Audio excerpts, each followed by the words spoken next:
Olha, um tema discutido no Fórum Mitos e Fatos da Jovem Pan nessa semana foi o debate, né? Um tema debatido foi a prisão após a segunda instância. O ministro Marco Aurélio Mello, do Supremo Tribunal Federal, quer que a corte volte a debater essa questão. O ministro gentilmente atende a Jovem Pan agora. Ministro Marco Aurélio Mello, bom dia, obrigado mais uma vez pela atenção e gentileza. Olha, um esclarecimento eu não quero, eu tenho uma ação. Tem uma ação, e tenho claro. que levá-la a julgamento. Evidentemente, levando a julgamento, observando a tramitação da própria ação, o colegiado se debruçará e se manifestará a respeito. O senhor é o relator, inclusive, das liminares, não é, ministro? Não é uma vontade individual.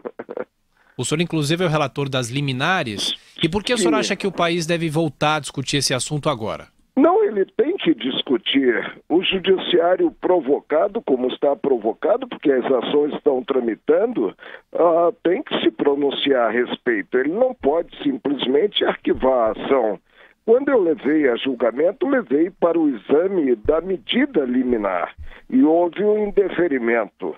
Então, o processo prosseguiu. Nós estamos com os dois processos na Procuradoria-Geral da República e, retornando por dever de ofício, eu terei que preparar relatório e voto e levar ao colegiado.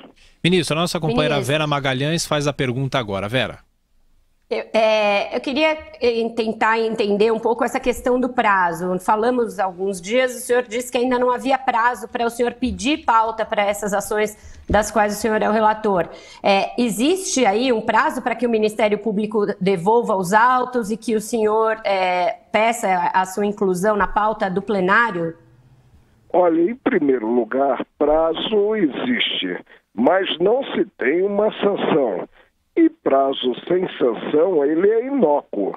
A Procuradoria, os processos estão lá com ela, e ela evidentemente não reterá os processos. Na medida do possível, estará devolvendo-os para que eu então prepare o relatório e o voto e libere para o plenário. E caberá à presidente Carmen Lúcia colocar o processo na pauta dirigida, ou seja, designar o dia para nós apreciarmos a matéria de fundo e julgarmos definitivamente, porque antes nos pronunciamos apenas sob o ângulo da liminar, os pedidos formulados nessas ações. E são dois pedidos. O primeiro, para que não se execute antes do trânsito em julgado do título condenatório, da sentença condenatória.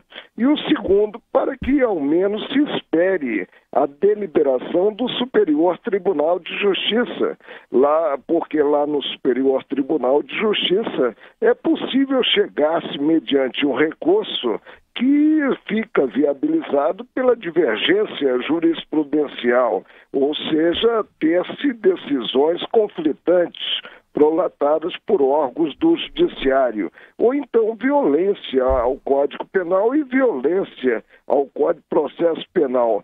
Toda essa celeuma decorre do fato de se haver divulgado que um daqueles que formaram na corrente majoritária, e o score foi um score muito apertado, de 6 votos a 5, e estaria pronto para evoluir.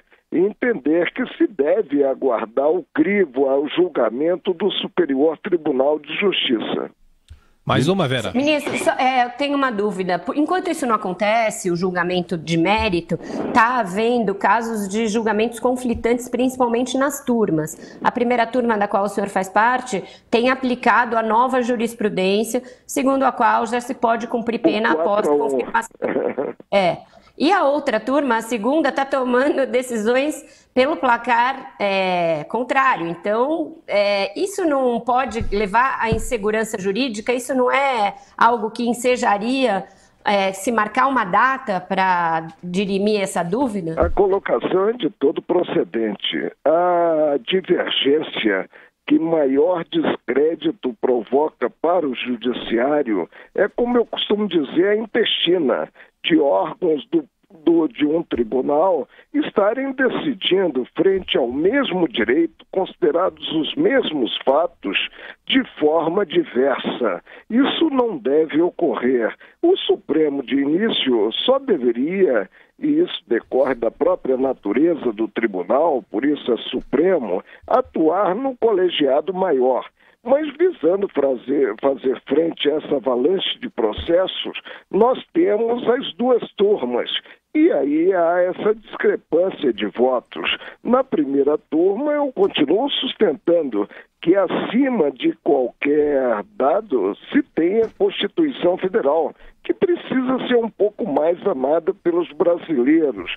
E que a Constituição Federal, até que seja modificada, ela prevê que ninguém pode ser considerado culpado e, portanto, não podendo ser considerado culpado, não pode cumprir pena, até que a decisão não seja passível de modificação mediante recurso. O tribunal modificou, quando levei o processo, modificou a jurisprudência até então reinante. E quem sabe agora volte àquela jurisprudência do passado, pelo menos para admitir que se aguarde o pronunciamento do Superior Tribunal de Justiça. Bom dia, ministro. Obrigado mais uma vez pela sua presença tão brilhante aqui no nosso jornal.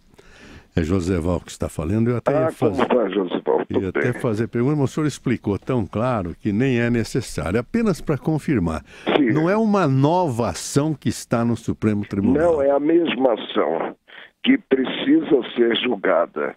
Por isso que não é a vontade do relator. Claro que eu, levando os processos à bancada, vou reafirmar o meu convencimento.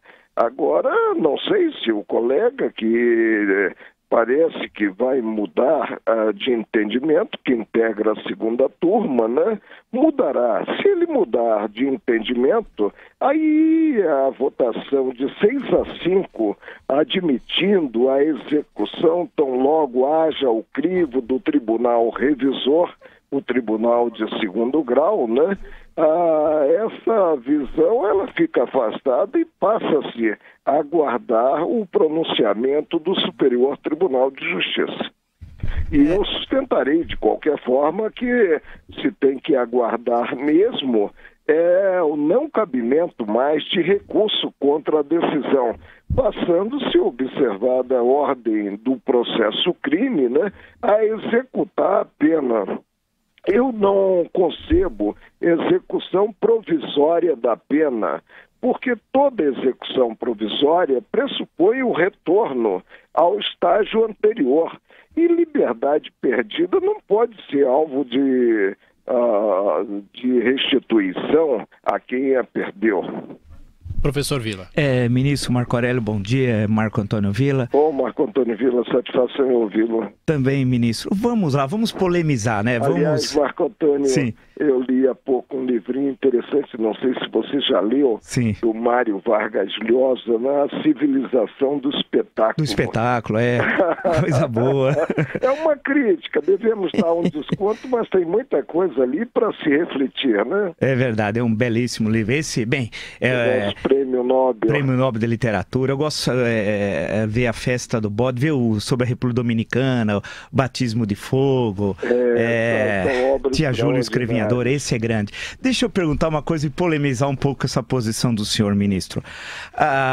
Como harmonizar o princípio da presunção de inocência com a efetividade da justiça? Em suma, me parece essa ser a questão fundamental. Disse à época, em 2016, o ministro Teori Zavascki, palavras dele, abre aspas, não se mostra arbitrária, mas inteiramente justificável a possibilidade do julgador determinar o imediato início do cumprimento da pena. Continua o ministro. Inclusive com restrição da liberdade do condenado após firmada a responsabilidade criminal pelas instâncias ordinárias. Fecha aspas. Ministro Marco Aurélio, o Brasil é um país que é difícil ter uma justiça em 4 instâncias como o do Brasil, né?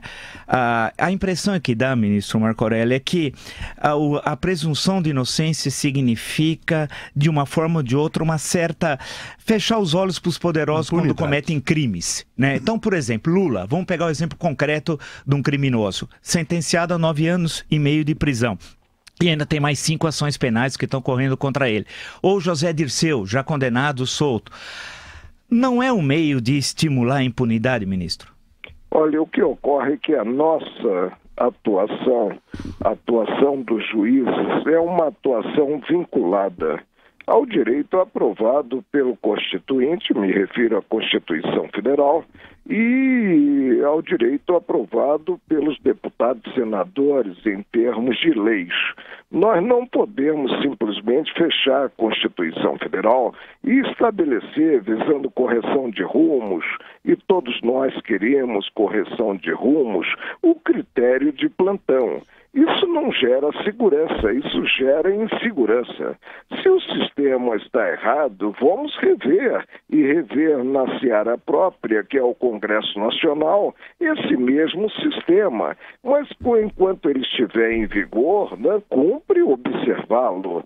E pela Constituição Federal há um princípio, o princípio da não culpabilidade. O que nós temos é uma sucessividade de recursos e com um grande número de processos, né, que acaba projetando o desfecho final da ação penal para as calendas gregas, gerando, portanto, e gerando junto ao leigo, né, esse sentimento de impunidade. Ministro Marco Aurélio Mello, obrigado mais uma vez pela atenção, gentileza, bom trabalho, ministro. Muito obrigado e uma satisfação enorme falar à Jovem Pan e aos ouvintes da Jovem Pan.